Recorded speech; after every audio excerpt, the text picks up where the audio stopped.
هاي everybody. how are you؟ نتمنىكم تكونوا بخير وعلى خير وتكون اموركم مزيانه واموركم طيبه. توحشتكم بزاف وليت كنغبر عليكم والله الا سمحوا لي، لا في هذه القناه ولا في قناه ديال الجديد، ولكن ان شاء الله ما كاين دابا غير القصص. غير سعدوا لي مع راسكم، شجعوني بلي لايك ديالكم بالكومونتيرات، كنبغيكم بزاف والله يخديكم عليا. وغادي ندخلوا في هذه القصه ديال اليوم مباشره اللي مولاتها كتحكي وكتقول. هاد السيده قالت لكم انا شديت التليفون ديال اختي، بديت كنقلب فيه فقط فضولا مني ولقيتها كتهضر هي وراجلي، والمشكل داكشي اللي لقيت بيناتهم خطير وبزاف. المهم هذا هو العنوان ديال الحلقه ديال اليوم، والموضوع راه باين ولكن فيه الشياط والريحه عاطيه. فغادي نبداو القصه على بركه الله ونبداوها. السيده كتقول: السلام عليكم، سميتي ناديه وفي العمر ديالي 34 سنه، واليوم جيت نعاود لكم مشكلتي وبغيتكم تنصحوني الله يجازيكم بخير اشنو خصني ندير في هذا المشكل اللي انا دابا حاليا كنعاني منه. انا خواتاتي حصلت اختي كتهضر مع راجلي، والهضره اللي بيناتهم كانت هضره اللي ما كيتقبلهاش العقل البشري، وبغيت نعرف كيفاش غادي نتعامل في هذا المشكل هذا. داكشي علاش اخواتاتي جيت اليوم نشارك معكم هذا الشيء ونعاود لكم القصه ديالي من الاول. غادي نعاود لكم واحد شويه على الصغر ديالي وكيفاش كانت علاقتي انا وهاد اختي. بدايه حنايا جوج ديال البنات وولد واحد، انا هي الكبيره، بيني وبين اختي تقريبا عام ونص، حنا غير بنات الغيال. ام ديالي ولدتني انايا وولدتها مورايا. الحياة اللي كنا عايشينها في الوسط ديالنا كانت حياة عادية، ناس دراواش ماشيين مع جنب الحيط. والدي على قد الحال، اب ديالي خدام فاش ما جاب الله وكيجيب لنا القوت اليومي ديالنا. الام ربات بايت وجالسه في دارها درويشه ما قاريه ما حتى شي حاجه. ملي وصلت للسن ديال المدرسه دخلني بابا المدرسه طبيعه الحال. قريت العام الاول طلعت للثاني. اختي فاش كنت كنطلع انايا القسم الثاني كانت هي يلا دخل الاول، وهكذا. وصلت انا للسابعه سقطت، هنا اختي لحقت بيا. قرينا انا وياها السابعه، قرينا الثامنه، قرينا التاسعه، سقطت عاوتاني في التاسعه. خرجت من المدرسه، انا اللي كنت باغا نخرج، هي بقات كتقرا، استمرت في القرايه ديالها، كملت الباك. من بعد ما كملت الباك جلست في الدار. وشنو اللي غادي يخليها تجلس في الدار؟ هو واحد السيد اللي كانت كتعرفو وكانت كتخرج هي وياه، يعني قلب ليها لا ميموار ديالها. البنت ما بقاتش دايها في القرايه ديالها، سقطت في الباك ما نجحتش فيه. رانا خويا الصغير داك الوقيته اللي كانت كتقرا هي في الباك هو كان كيقرا في التاسعه. هنا خويا كان شافها مع داك الدري نيت، ناض تغاوت معاها، تشدو هي وياه، مشى لديك الدري جبد عليه المضانه واحد الروينه كحله. قال الوالد اما تشد هادي تجلسها في الدار، واما انا غادي نقتل هذاك ونصيفطها حتى هي معاه، وغادي نمشي ندوز حياتي كامله في الحبس. الوالد ديالي بطبيعه الحال غادي يخرجها من المدرسه، وخا هي الصراحه كانت باغا تكمل وكانت باغا دير الجامعه باش تمشي تاخذ راحتها، ولكن ما قالتش ان شاء الله، ما بغاوش الوالدين ديالي. داك العام اللي وقع المشكل بالضبط انا تزوجت بهذا الراجل اللي جيت نعاود لكم عليه اليوم.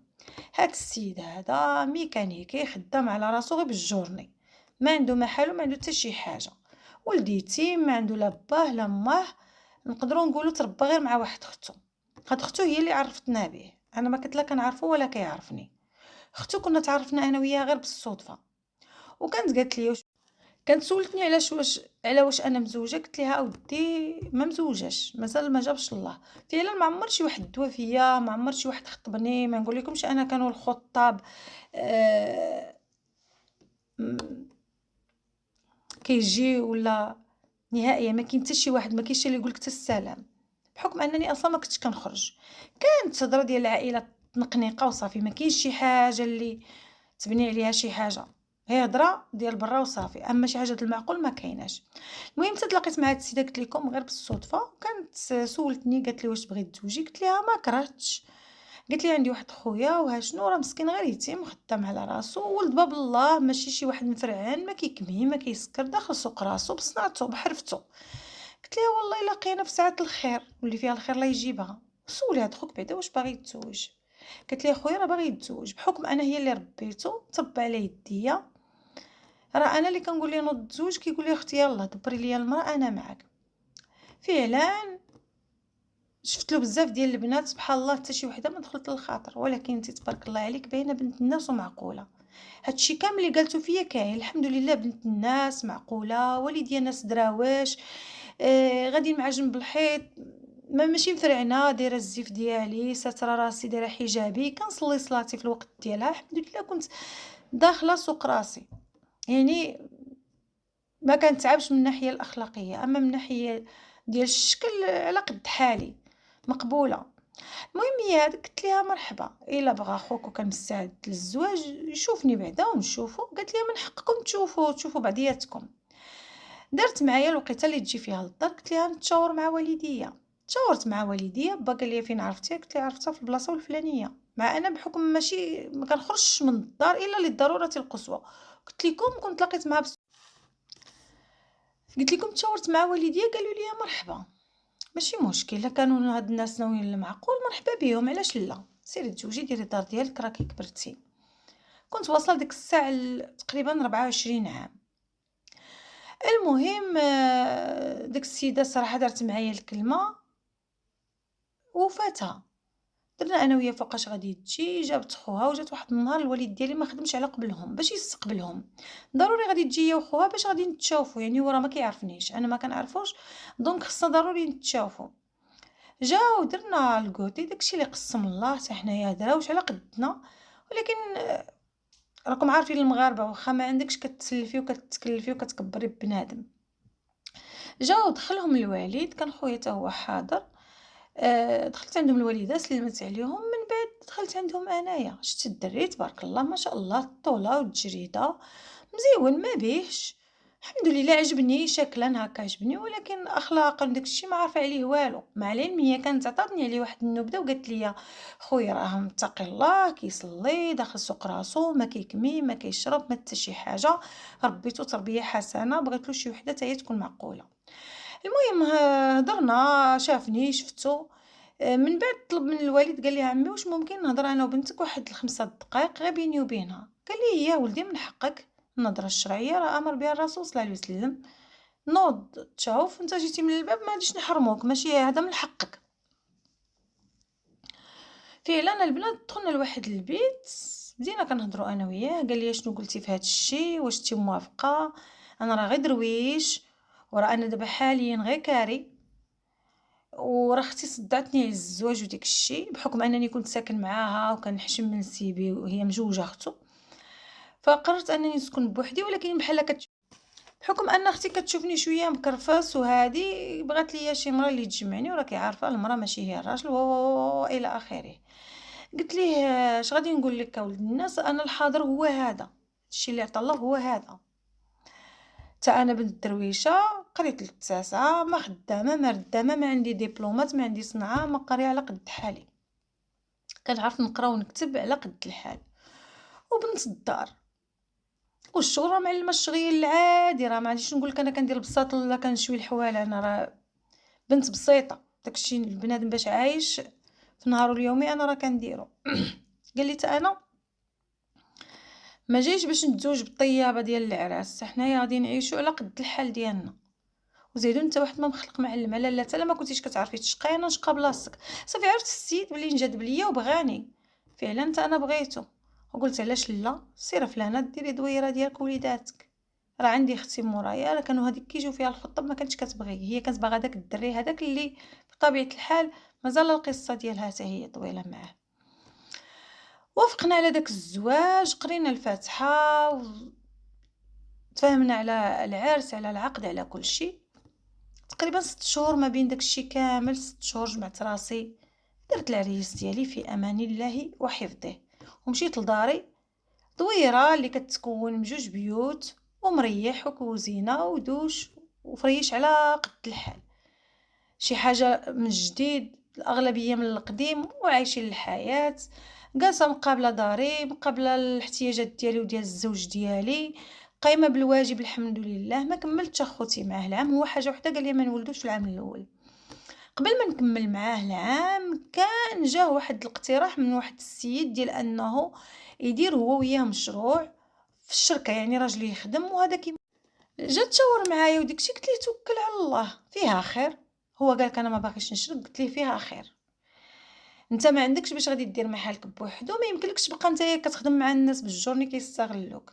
سير شرك معاه وراه مزيان. الا كان راجل مزيان كمل معاه في طريقه، في طريقكم كملوا.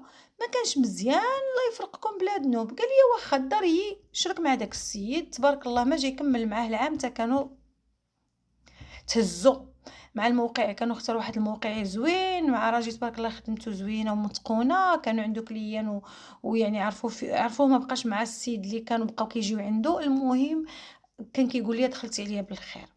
اول حاجه درناها هي بدلنا السكنه. عوض ما نبقاو كارين رهنا واحد الدويره في الدوزيام ايطاج زوينه. هنا قال لي راجلي نوضيت ولدي، قلت ليه بسم الله. حملت اخوتي ولدت معاه وليد. غاديين والحياه غاديه معانا. دار ولدي 4 سنين. قال لي راجلي نوضيت عاوديت ولدي، قلت ليه واخا. في هاد الوقيته هادي اللي انا ولدت حملت الحماله الثانيه، اختي غادي تقدم ليها الراجل اللي كان تصاحب معاه شحال هادي وكان فلسها وخرجها من القرايه وهادي. هذاك كان هو سهل عليه الله وكان كيبغيها فريمون، كان كيبغيها في ديك الوقيته. دار معاها الكلمه صافي. تا لواحد النهار وهي تعيط عليا امي، قالت لك اجي راه اختك جايين فيها الخطاب. قلت لها مبروك عليها. مالين واحد السيد من العائله ديال راجلي حماق عليها وبغاها وما بغاتوش، هي كانت باغا داك الدري. وفعلا هي كانوا كيجيوها الخطاب ماشي بحال هي كانت كتخرج كتغفلهم كتخرج، كان عندها التليفون كدير لي زامي من هنا ومن هنا ومن هنا، وكانوا كيجيو فيها الخطاب وما كانتش كتبغي حتى تزوجت بالسيد اللي بغاتو. فاش مشيت كنتفاجئ ان السيد اللي غادي يخطبها هو السيد اللي كانت معاه على علاقه ملي كانت في الايام ديال الباك. صافي تخطبت حتى هي تزوجت في ظرف شهرين، جمعت وطوات. هما خطبوا هنا داروا العقد هنا وجدوا. قلت لكم اخواتاتي في ظرف شهرين السيده تزوجت، مشات دارت الدار ديالها في امان الله وحفظه. ولكن المصيبه الكبيره هي اللي غادي توقع وراها الزواج. لقينا ان اختي وراجلها ما متفاهمينش نهائيا، ديما صداع. انا ملي تزوج الحمد لله عمرني مشيت غضبانه عند والديا. ما نقول لكمش انا عايشه حياه بيرفكت، لا ماشي ديك الحياه المثاليه اللي كتعرفوا، لا عادي كاين نقاشات كاين صداع. غير انا من داك النوع ديال العيالات اللي الا غوت الراجل انا كنسكت ما كنزيدش نتناقش معاه، كنخليه حتى كيبرد هو كيجي كيرغبني. والعكس بالعكس، هو عاوتاني فاش كنغوت انا ولا كنديرونجا هو عاوتاني كيتكالما. يعني ولينا حافظين بعضياتنا عايشين بخير. اختي ولا عندها المشاكل، ديما المشاكل ديما جايه مضروبه. ديما السيد مبلي بالقمار، السيد مبلي بالحشيش، السيد ما كيخلي ما كيدير، كيجي كيشبعها عصا كيصيفطها عندنا شرويطه. حتى لواحد النهار اللي الوالد ديالي اصلا ما كان رافض ديك الزوج، لا هو لا خويا كانوا رافضين ديك الزوج برفض قطعي. قالوا لي هذاك راه ما يصلحلكش، ولكن هي شدت فيه.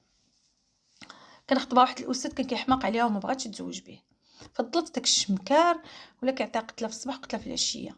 ملي كتجي عند والديا كيبقاو عليها ضغطوا عليها بزاف. واحد النهار ناض عطاها قتله ديال العصا، عرفتو كانت حامله طاحت لها الكرش وهي تعيط علينا. عيطت عليا مع شي 3 ديال الصباح، نت مخلوعه. انا شنو قلت بابا ولا امي ولا شي حاجه؟ وانا كطلع لي النمره ديال اختي. جاوبتها الو شنو ياك لاباس؟ قالت لك لحقوني انا راني كنموت، وقطعت التليفون. صافي وترجلي في ديك الليل نضنا مشينا عندها، لقينا السيده طايحه دمايتها معاها والراجل جالس داير هكا وكيشوف فيها كيتفرج فيها. شنو واقع؟ قال لك راه طلعت لي الدم وضربتها وما عرفت شنو وقع لها. وجالس كتفرج ومخلي السيده كلها دمايات. زعما نتايا واش هادي بنادم ولا حشره؟ هزيناها ديناها للوبيطال. ملي هي بدات كترغب كتقول لك ما تقولوش بلي راجلي ضربني، قولوا ما عرفنا والو ما عارفين والو. انا غادي الا سولوني انا نعرف شنو نقول لهم. قلت لها انا ماشي شغلنا حنا اصلا. دينا نقدنا. لقينا السيده بعدا طيحات بس شي 3 ايام وهي في لوبيطال. علمت والديا ما جاوش عندها، قالك حنا داك السيده راه قلنا ليها داك السيد ما يصلحلكش، هي باقا شاده فيه، سيري ادعيه ما ندعيش، طلقي منه ما نطلقش منه. ايوا شنو بغيتي انت باقا شاده فيه، انت عزيز عليك الراجل اللي كيضرب، شنو بغيتي؟ صافي من بعد ملي بغات تخرج عيطت عليا، السيد ما جاش، عيطت له انا ما كيجاوبنيش. هي هذيك وليت جبتها للدار، عيطت لراجلي هزيناها جبناها للدار. شي 15 يوم وهي معايا. قلت لها شوف اختي، الا كان هذا الراجل ما صالح لك شنو داختي تطلقي منه؟ الف واحد يتمناك. لا هو انت مزوجه وتولدي في الاولاد وانا نطلق من راجلي؟ واختي جلسي مع راجلك شنو بغيتيني نديرو لك؟ المهم هي هذيك جلست معنا تقريبا شي 5 ايام. جا راجلها داها مشات معاه، عايشين حياتنا عادي. حتى لواحد النهار وهي تصوني على راجلي. صونات عليه، الو السلام عليكم. عليكم السلام. عليه ما كانش عندها النمره، يعني انا كان كيحسب لي ما عندهاش النمره. رجع من راجلي صون عليها، هو يقول لي ما ديالش شكون هاد النمره كتصوني عليا؟ قلت له جاوب. الو السلام عليكم شكون؟ كريطه. قال لها قال لها شكون؟ قالت له انا فلانه اخت فلانه واش ما عرفتينش؟ قال لها ما عنديش النمره ديالك. كي دايره؟ لاباس بخير. قالت له راني كنصوني على فلانه ما كتجاوبنيش. دوزها لي. انا تليفوني كان طافي كيلعبوا به الدراري كاع ما مسوقالوش. قلت لها شنو ياك لاباس؟ قالت لك لا غير راني دايره واحد العراضه بغيتك تجي. انا بديت كنتسال منين جبت النمره ديال راجلي. صراحه ما بغيتش نحكر في داك الموضوع. قلت ربما كانت عندها، ربما شي حاجه، ربما جبدتها من النمره ديال من تليفون راجلها. المهم انا ما سولتش، قلت خليها. صافي مشينا لديك المناسبه، عرضت علينا، تجمعنا كاملين، دارت العشاء. المهم تما ليال الخير، الضحك، الفرحه، عجبنا الحال، رجعنا بحالاتنا. ايوا حتى لواحد الليله راجل جالس كيتكونيكطا راجلي مع الليل ما عندوش مع داك، ما كيتكونيكطاش، ما عندوش مع داكش التليفون بقى. قلت له مع من الصباح انت كتب. قال لي راني مع فلانه.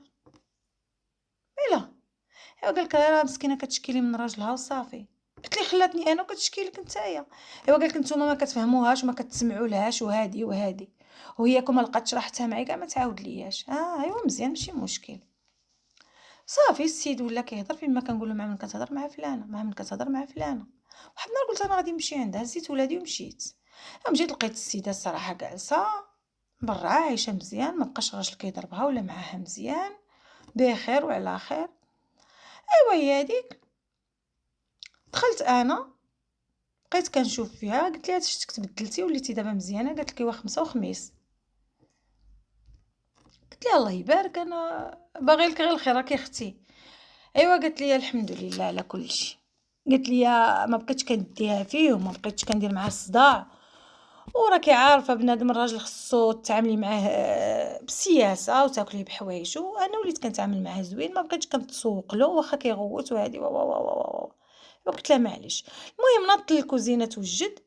قالت لي يلا دخلي معايا الكوزينه. قلت لها واخا راني جايه. حطت التليفون ومشات. هزيت لنا التليفون بحكم انا شفتها كدير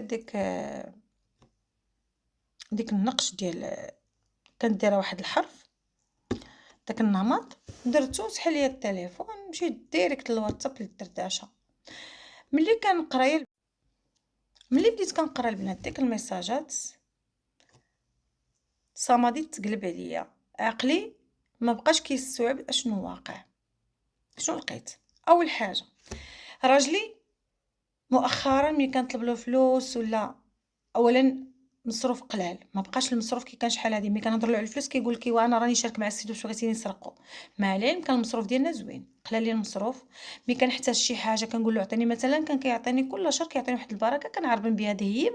كل شهر كيكمل ليا كيزيدني هكا شويه شويه، كنت كنكمل ديك الحويجه كنجبدها. ما بقاش كيعطيني كيقول لي ما كاينش. كنت معربنه واحد السلسله بقات تما شي عام ما عطانيش. كنقول له خصنا نبدلو مثلا هاد السدادر ولا هاد الطلانط، كيقول لك ما عنديش. يعني السيد اي حاجه. شحال هادي كنت كنقول ليه بغينا نبدلو هادي، كيقول لي فوقاش باش نبدلو. ما بقاش كيعطيني. اول حاجه شنو لقيت بيناتهم؟ لقيت بيناتهم فلوس. السيد كيعطي لاختي فلوس، ماشي غير هكا، كيعطيها فلوس كثيره ومعاها كلمات ديال الغزل. بحال مثلا قالت ليه عافاك حبيبو، عرفتي ما بقاوش عندي. المهم بلا ما نقولوهم بصحيح العباره، ما بقاوش عندي الملابس الداخليه، كلشي تقطعوا، كلشي. مصوره له سليباتها، مصوره له داكشي كامل وكتوريه ما بقاوليش لراجلي. ياك وهي كتعيط ليا من الكوزينه جي شنو كدير؟ كنقول لها هاني جايه. المهم داكشي غير بالزربه البنات. داك الميساجات سكانيت اللي قديت عليه صيفطتهم عندي ومسحت. اللي دخلت واحد اللحظه، دخلت للطواليت، دخلت معايا التليفون، قلت حتى بعدا لا خرجت عندي لهنا ما تلقانيش شاده التليفون، هي كانت كتعجل المسمن. صغلي دخلت للطواليت، قلت انا واخا تقلب على تليفونها بعدا درتو سيلونس، الا قلبت عليه نقول لها ما شفتوش، نقول لها ربما هزوه الدراري ولا شي حاجه، دابا تلقاه خليه نتلفها. المهم دخلتو معايا للطواليت وبديت سكاني سكاني سكاني سكاني، قلت ماشي مشكل ما نقراش دابا، المهم غير نسكاني داكشي نخليه عندي. والبنات سكاني داكشي اللي كاين، راه عرفتو البنات شحال كثر من عامين وهي كتهضر هي وياه، كثر من عامين. وعرفتو فوقاش وهي كتهضر معاه، من الوقيته ملي طاحت ليها الكرش وديناها للطبيب وجبناها، من تما وهي كتهضر معاه. بيناتهم هضره ديال الغزال، الهضره اللي ما كيقولهاش انا ليا مراتو، حبيبه ديالي، البوغوصه ديالي، الزوينه ديالي، كنحماق عليك، تستاهلي كل خير، دمي ليك، روحي ليك، انا فداك. هضره اللي اش غادي نقول لكم، كأن مجوج بها هي، ماشي مجوج بيا انايا. دابا البنات اش غادي ندير؟ ما عرفت ما غادي ندير. هي عايشه مع راجلها، ولكن عايشه على ظهر راجلي، راجلها فلوسو كتمشي في القمر وفي دعوة الشر، وهي واكله راجلي واكله لي رزق ولادي. ما عرفت شنو غادي ندير. بعض المرات كيقول لي بالي غادي ندير واحد الجروب وغادي ندخلها فيه هي وياه ونفضحهم. بعض المرات كنقول نمشي نجمع العائله ونفضحهم. بعض المرات كنقول انا نسكت ونصبر حيت ما عندي ما ندير، غادي تطيح الروح. هي لا ساق لها الخبر راجلها، راه قلت لكم مشرمل سكايري ما يعقلش عليها. انا هاد ديالي هاد بوعو ديالي ما كيكمي ما كيشرب ما كيسهر، صافي مبلي بختي مبلي بختي.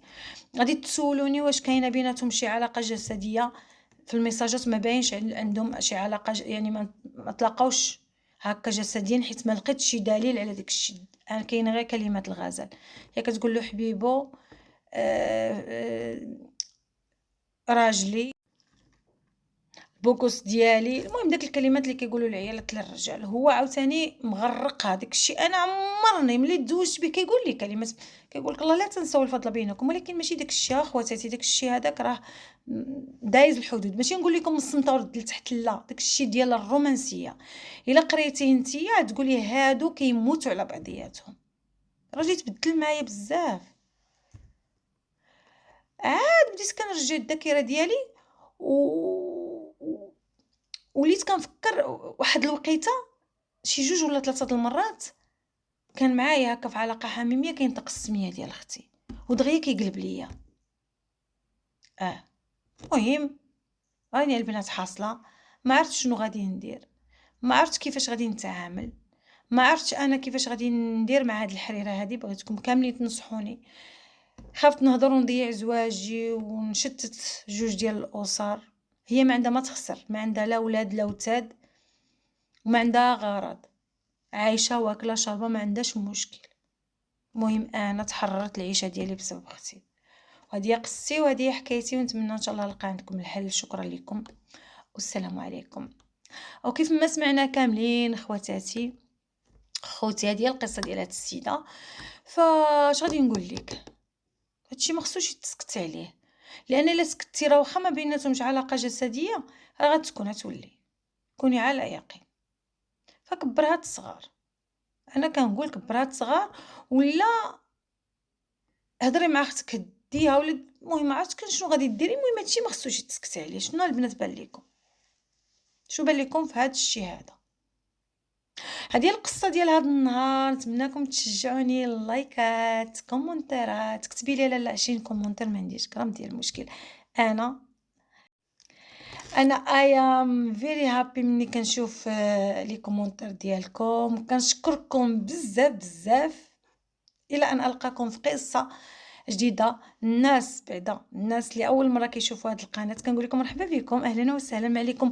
غير تمشيو لزر الجرس الا كنتم مشتركين، ما كنتوش مشتركين فعلوا زر الاشتراك، فعلوا زر الجرس اللي عنده 2 حجبان بحال هادو. ومرحبا بكم كذلك في قنوات سمح حكايتي الرسميه اللي كتضم تقريبا 600 ألف مشترك، يعني أكثر من نص مليون مشترك، اللهم زيد وبارك. والقناه الاخرى اللي كتضم تقريبا 140 الف مشترك هي قناه سمح حكايتي كذلك، ولكن حدا رقم 2 اللي كنديروا فيها الجديد، اللي كنديروا القصص اللي كنديروا في قناه سمح حكايتي الرسميه. في قناه سمح حكايتي الثانيه كنديروا فيها القصه وكنحطوا الجديد المستجد في ديك القصه. شكرا لكم، كنبغيكم، السلام عليكم.